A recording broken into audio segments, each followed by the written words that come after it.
SSC তাদের second এসএলএসটির জন্য vacancy list যেটা প্রকাশ করেছিল, ঠিক তার পরেই কাউন্সেলিং সিকোয়েন্স নাম্বার বা combined merit list number CML number কিন্তু প্রকাশ করে দিল।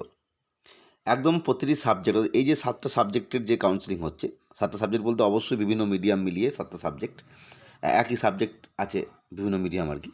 যাই হোক, মূলত এই যে 7টা সাবজেক্ট, তাদের 11-12-এর যে কাউন্সেলিং, তার প্রতিটা সাবজেক্টের যে যারাও মেন লিস্টে নাম, তাদের যে মেন সিরিয়াল নাম্বার পরপর কাদের নাম কী হবে সেটা কিন্তু প্রকাশ করলো।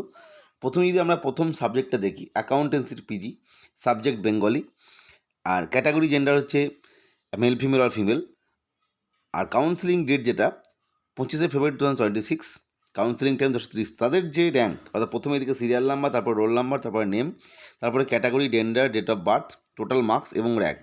এই র্যাঙ্কে কিন্তু মনে রাখতে হবে, এখানে কিন্তু মেল ফিমেল ফিমেল এবং যে ওবিসি বা এসসি এসটি যে সোশ্যাল ক্যাটাগরি আছে সেই অনুযায়ী র্যাঙ্ক অনুযায়ী আর কি পরপর র্যাঙ্ক কিন্তু দিয়ে দিয়ে তোমরা দেখবে, কোনো কোড আছে 1-1, কোনোটায় কোড আছে দেখবে F21, অর্থাৎ এসসি যে ক্যাটাগরির 1 যে র্যাঙ্ক আছে তার এই জায়গায় র্যাঙ্ক এসছে, এরমভাবে কিন্তু আছে 9F2, অর্থাৎ ওবিসি এ ক্যাটাগরির যিনি মহিলা আছেন আর ক্যান্ডিডেট, তার নামটা এখানে এইভাবে কিন্তু পরপর আছে। আপনারা কোডগুলো দেখি বুঝতে, MF17 বা F21 এভাবে কিন্তু আছে।